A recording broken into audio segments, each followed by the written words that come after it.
Well, hi again, everybody. Welcome back to Coach's Corner as we continue the 2013 football season for the Robert E. Lee Red Raiders. They are at Texas High coming up on Friday night following the annual showdown with JT this past Friday night. Tough night for the Red Raiders, a 44-0 loss, and Coach Darrell Piske is with us. Murphy's Law was definitely in effect on Friday night, wasn't it? Yeah, it's a pretty humbling experience to, sit out there and like we was talking about earlier, telling the kids, that's athletics. I mean, one week you're on top of the world, next week you're at the bottom trying to pick yourself up and crawl back.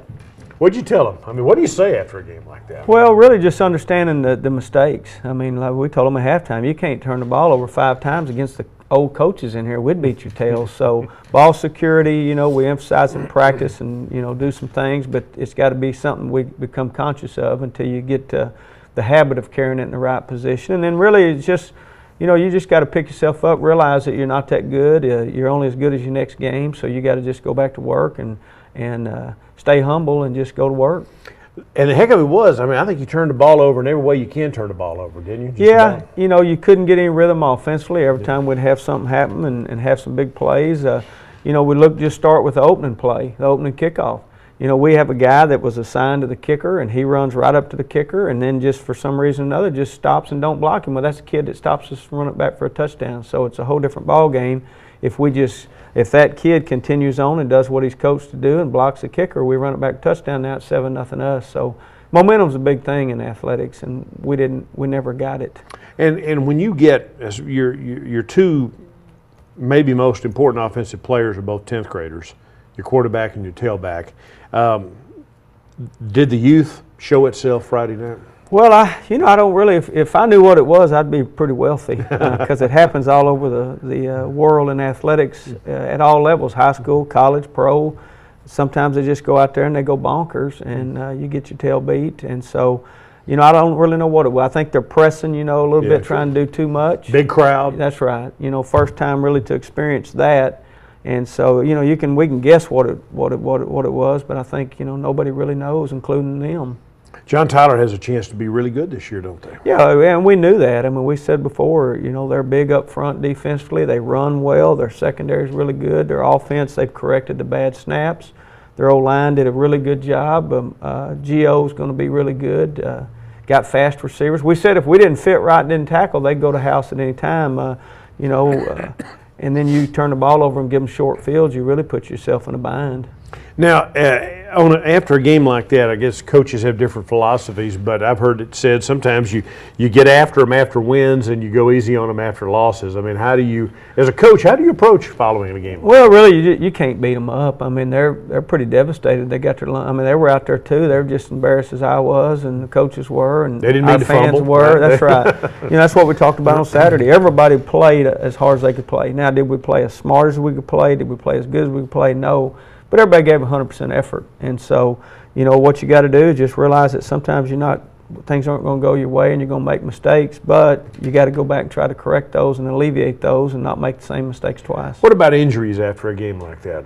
Well, we, had one little young man break his collarbone, so he'll be out. We'll find out, I think, today or tomorrow what's going to be the prognosis with him down the road. Marquand Jones, running back. Yeah. He broke that collarbone. Good kid, been working hard, just getting after it, come a long ways. We've had some ankle injuries in the secondary that hopefully we'll get all those guys back. And some of the guys that's been out, the Weeks kid and Udofia kid, they're making progress. I think they got a chance to start practicing this week and see where they are. So other than Marquand, Ty Lawrence, got rolled up on, and really it ended up just being an ankle, which is good because when it happened it looked a lot worse than that. So we'll see where he is today, after the trainers get through doing some rehab on him. And again, rivalry games are what they are. I mean, there was a really nice crowd out there Friday night, right? Yeah, it's a good atmosphere. Not a good atmosphere to play like that and get your lungs kicked in. Right. But, it's good. That's good for Tyler. I mean, that just shows that we both have supporters that have come out and support us if we put good products on the field. Well, your side was pretty packed, so I mean that indicates that people do feel like things are going in the right direction. They didn't like the way things turned out Friday night, but on the other hand, some of those folks that you lost the program lost over the last couple of years seem to be coming back out to watch the team. Yeah, and that's what we told the kids. You look in the stands and they're hungry. So it's our job to go out there and beat them, make that happen. That's right, yeah. and give the fans something to continue coming for. We were talking before the show, you talk about sometimes you just can't explain it. I mean, Ron Washington doesn't know why the Rangers aren't hitting right now. Yeah. I mean, so it's just athletics. It's kind of part of the deal, isn't it? Yeah. It's just the way it goes sometimes, and you can't explain it. All you can do is show up every day and do the best you can and get after it to be as good as you can be, and the rest of it to take care of itself in the long run. Now, this is your final non-district tune-up this week against Texas High, and then a very tough district grind starts next week against Mesquite Horn. So, just this is the time to really start coming together, isn't it? Yeah, it's we got to fix all the little things. Certain positions we got to get everybody back healthy, but there's certain positions we got to correct and fix and make sure we're playing our best starting next week. Got Mesquite Horn, of course. I think they're one of the district favorites, them in Longview, and so it'll be a good test for us. But it's a good week. That's a good thing about sports. Told the kids, thank God this wasn't week 10 that we had this debacle, because then you got to live with it for a whole year. We got a chance to go out on, really we started Saturday morning with filming weights and stuff, but get a chance to go out to next week and correct things and get life back on track. Having said that, when the season started, if somebody had said you're going to win 2 out of your first 3, you would have felt pretty good about that. Yeah, that's what we told the kids. Our goal going in, you want to win every game, but you got to be realistic. Our goal as coaches was 3-1 coming out of preseason, and you have a chance to do that. We have a chance still to do that, and it's not the end of the world. And you hate losing, you don't like it at all, but we still can achieve all our goals. We still can be a playoff team, and that's what we're shooting for. All right, let's roll some tape on some video from the game. You did bring some highlights, didn't you? I got them. I told them they wasn't quite ready this morning. I told Coach Denson it might have been because it was hard to find. We're just having fun with that. All right, here we go. We're going to put you on defense first, right, Coach? All yes, right? sir. Okay. Might as well laugh about it, right? All right, here we go. That's Tristan Taylor. He didn't have his little fancy gadget that shows me what's going on here. Oh, you don't have the little rings, the highlight There it rings, is, right? Amir There we Wilson. go. Okay. There you go. All Help right. me out.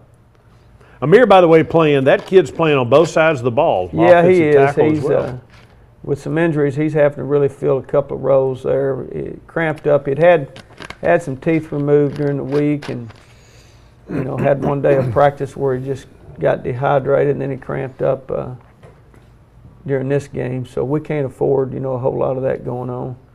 It's his team, just a team pursuit.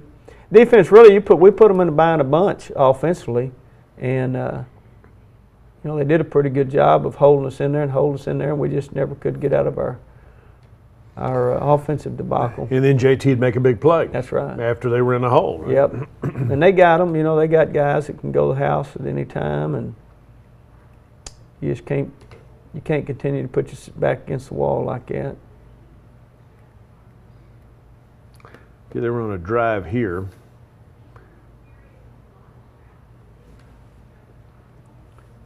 That's a Dorsey kid, I believe.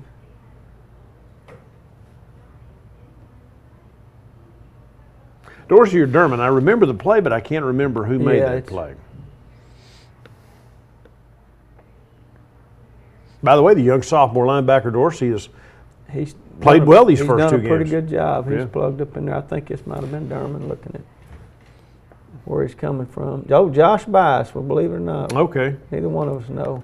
All right, so Bias, number 31. He's 44. 44, okay. And Dorsey's 43.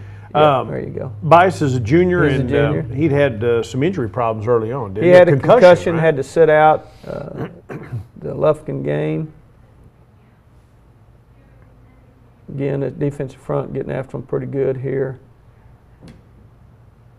Yeah, their old line held up pretty good. This Desmond Dunn coming off the edge, outside linebacker. They do a good job, JT does, of getting rid of the football quick. And so most of the night he was able to avoid us, but we had a few times where we got to him. Just relentless out of the D-line. I mean, that's a good sign. They're going to face some good guys. That's Tristan Taylor, I'm guessing, since he did a good job avoiding the cut. And you play him both at defensive, at nose tackle and kind of moves right? around. Like I say, helps prevent the game planning against him and stuff like that. This is Riley Poster, Marquiston Williams. I believe this was a nice throw, too. Yeah.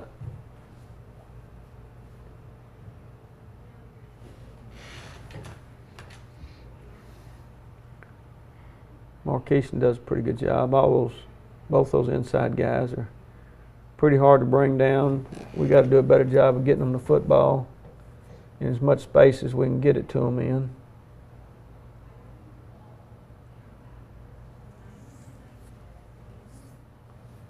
Another defensive highlight.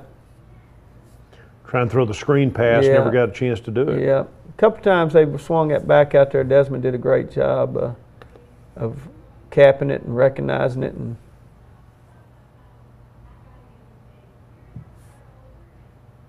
that's just, you know, a lot of guys there at the football, and that's what you got to have. This is Zach Hall here, quarterback blast, makes a pretty good run. You know, we had little spurts where we looked pretty good, and then we'd turn the ball over and just never could get that rhythm going. D-line, old Braylon Jones, pretty big, strong kid. He was pretty hard to move. Yeah. Yeah, he's off to a good start. Got a brief look at the crowd there. And here's Tavon Wesley.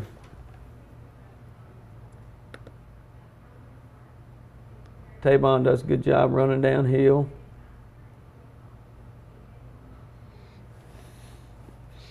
Got good vision, strong. He's going to be pretty good.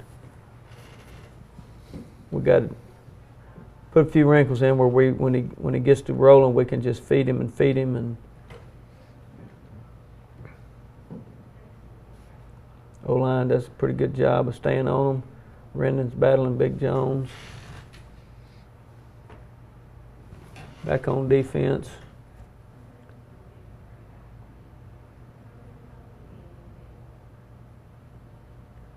Big play, probably Tristan again. I think he had 5 or 6 tackles. Yep. And Tristan here he's Taylor. playing, you saw him earlier as a Left nose end, tackle, now yeah. he's playing defensive Left end. yeah.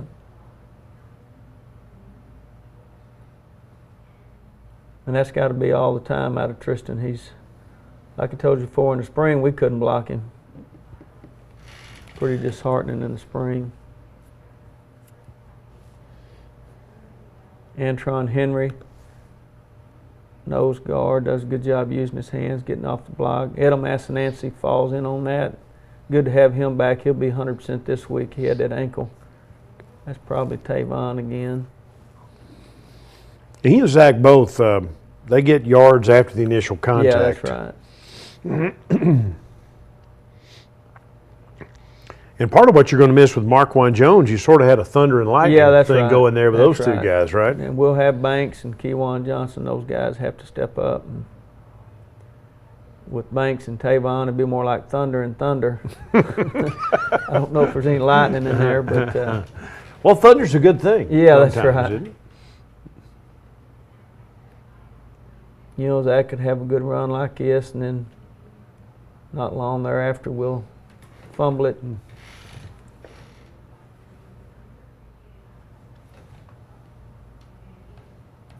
you know, that's what the old lineman, that's what the receivers got to know with him and Tavon, those guys back there. You just got to maintain your blocks and stay on them, and those guys are going to make people miss.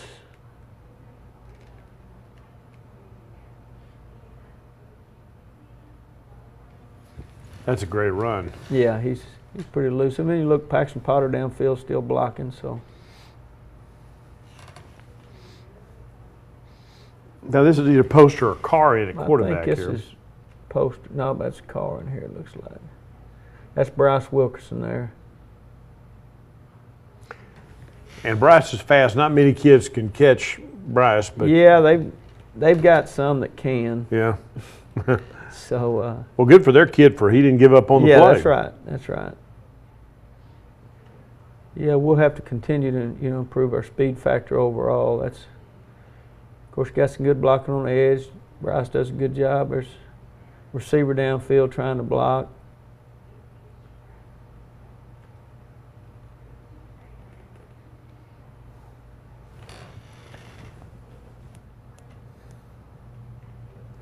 It's going to be the running back hitting it up in there again. Marquand Jones. How long is Marquand out, do you think? You know, I don't really know. It'll depend on what they find out today, if they got to do surgery or if it's just something they're able to put in a sling and let it heal.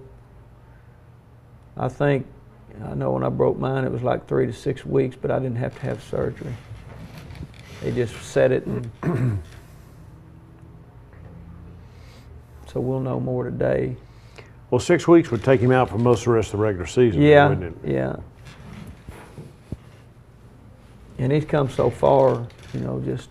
And again, the final score was 44-0. John Tyler's now 2-1, and you're 2-1. And again, like we said, you know, at the beginning of the year, 2-1 after a pair of 1-9 seasons, 2-1 would have looked pretty good. You just don't like the way that game went down on Friday night. That's hard the way it happened, right? Yeah, that's right. You know, if we both play our best football game and they beat us, you can live with that a lot better than you can than just going out there and just making a three-ring circus out of it.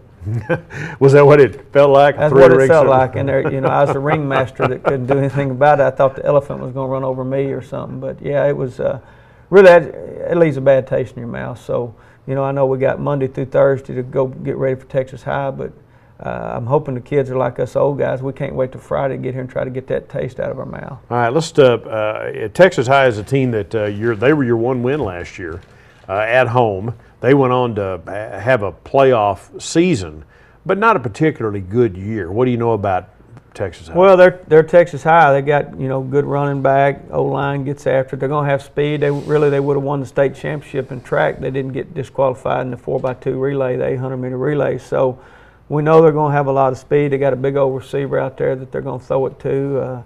Got a couple of quarterbacks they use, Coach Norton's son, another kid, number 11, that they use, and you know, they're just going to get after us. Defensively, they're big up front. You know, kind of remind me of JT a little bit. Got some pretty big D linemen. Got linebackers that play downhill. Their secondary's got speed. So it's going to be a tough challenge. They, I remember the game last year. You jumped out on them and were able to win that football game. I know there'll be a little bit of a revenge factor there. They've always been tough, even though it's a 4A program. I mean, they do what they do pretty well. They're kind of a mixed spread team, are they not? Yeah, that's right. That's right. And they've got, like I say, they got a good running back, and they're going to have skilled guys.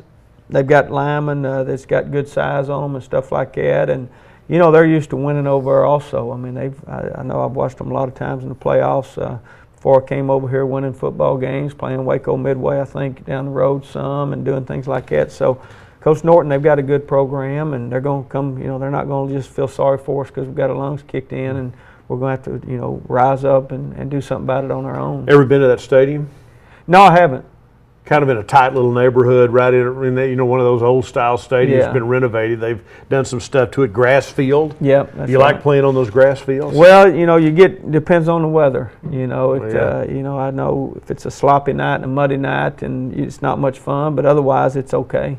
First time I went did a game there, I think John Tyler might have played there. The parking lot was so close out of the back end zone, they've changed some of that stuff. Every extra point went into the parking lot over there. The stadium was so close, but kind of a neat atmosphere. You know, sort of an old style stadium that's been there forever.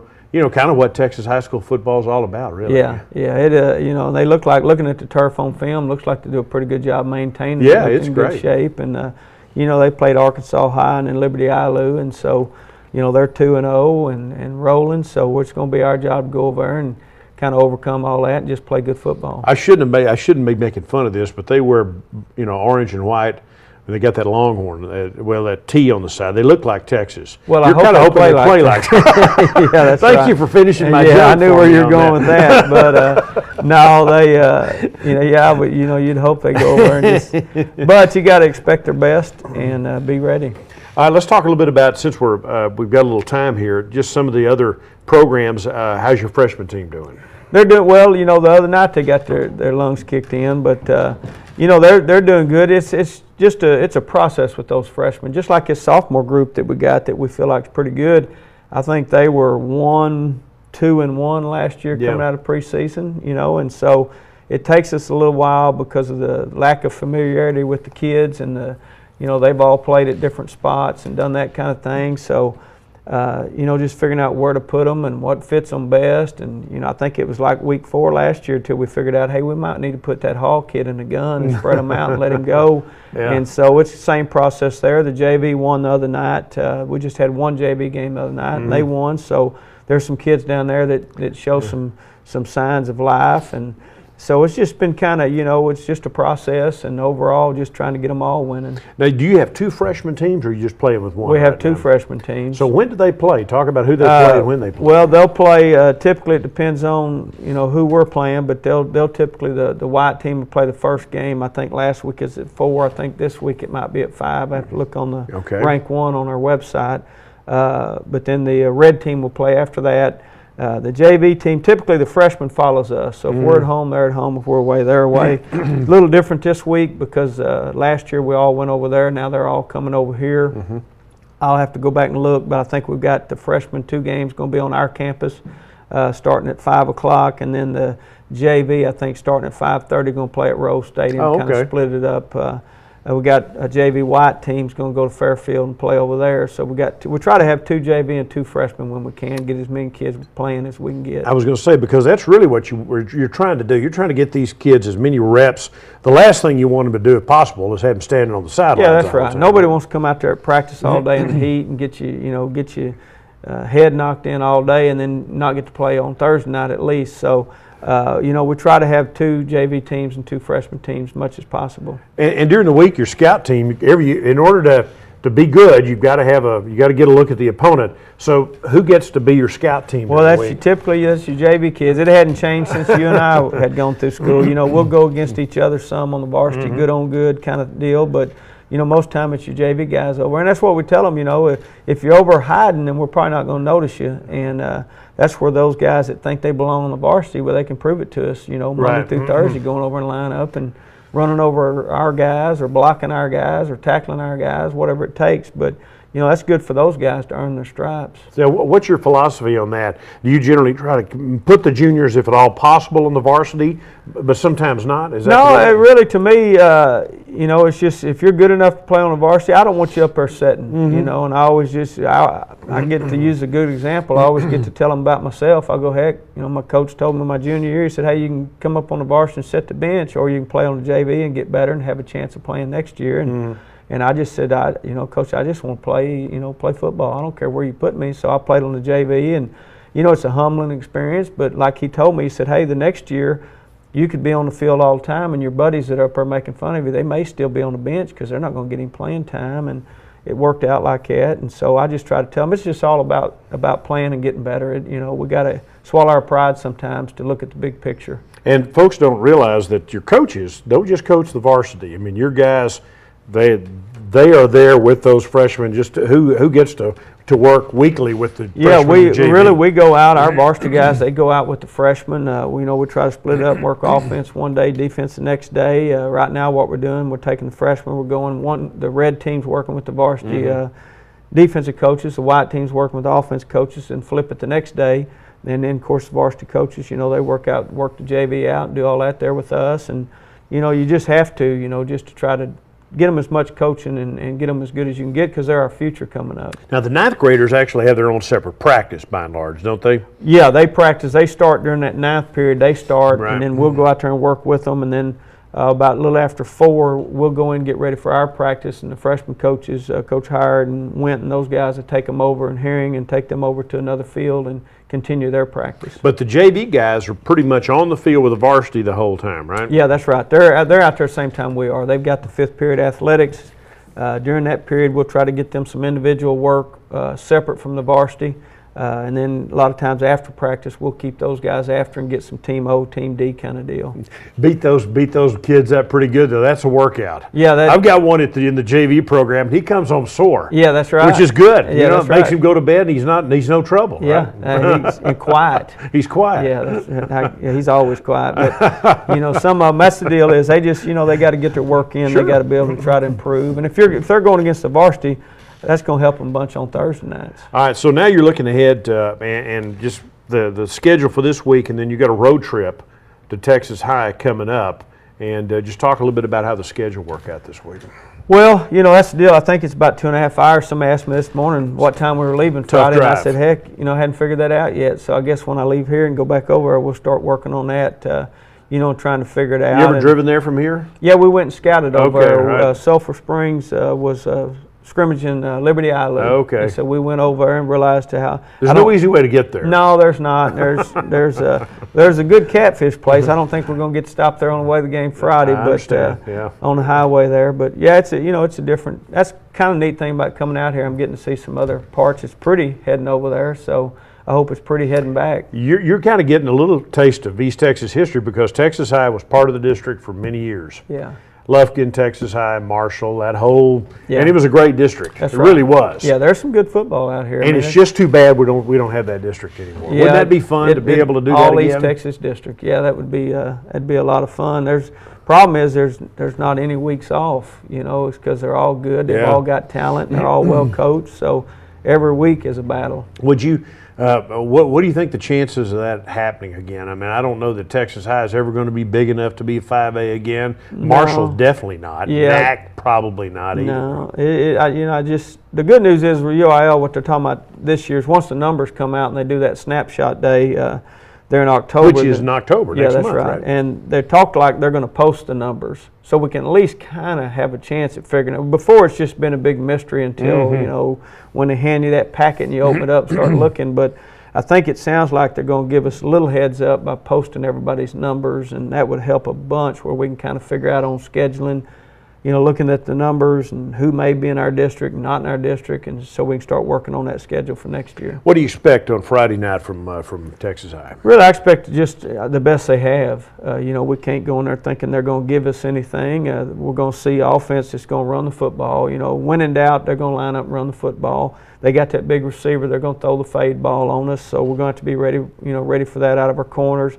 Defensively, they're big up front, like I say, a lot like John Tyler. They got speed in the secondary. They're going to be big up front. Linebackers are going to plug well. So we're going to have to maintain blocks. And biggest thing for us, just protect the football and, you know, get our passing game going. Well, I don't think we, you know, didn't get that going the other night, and I felt like that hurt us. He didn't play 0 week, so he's only had 2 games. Yeah, they beat Liberty Ilo. They beat Liberty Ilo like 30-8 last week. They beat Arkansas High, I think 16-0 that week. Our second. Those are 2 rivalry games. They're just coming out of 2 big rivalry games. Yeah, they kind of got a deal going there in Texarkana where they all kind of play each other. Yeah. So that'd be kind of fun, you know, and to do all that. If you win them, it's not that much fun, those rivalry games, when you get your tail beat. But at least you've gotten that part of it out of the way. Now you get a chance to move on. Final non-district tune-up this week. Yep, right? just look at ourselves, and, you know, it's more about us than it is our opponent. You know, every Friday night, it's more about yourself than the opponent. All right, so the Red Raiders are about to go on the road this week to Texas High, Texarkana. Always a fun matchup. The Red Raiders won last year. These 2 teams have played many, many times over the years. It'll be the Red Raiders and the Texas High Tigers coming up on Friday night in Texarkana. Hope to see you there. Make the trip and support the Red Raiders. They deserve, and they need to deserve your support as they continue through the 2013 season. For Coach Piske, I'm Bill Coates. Thanks for joining us.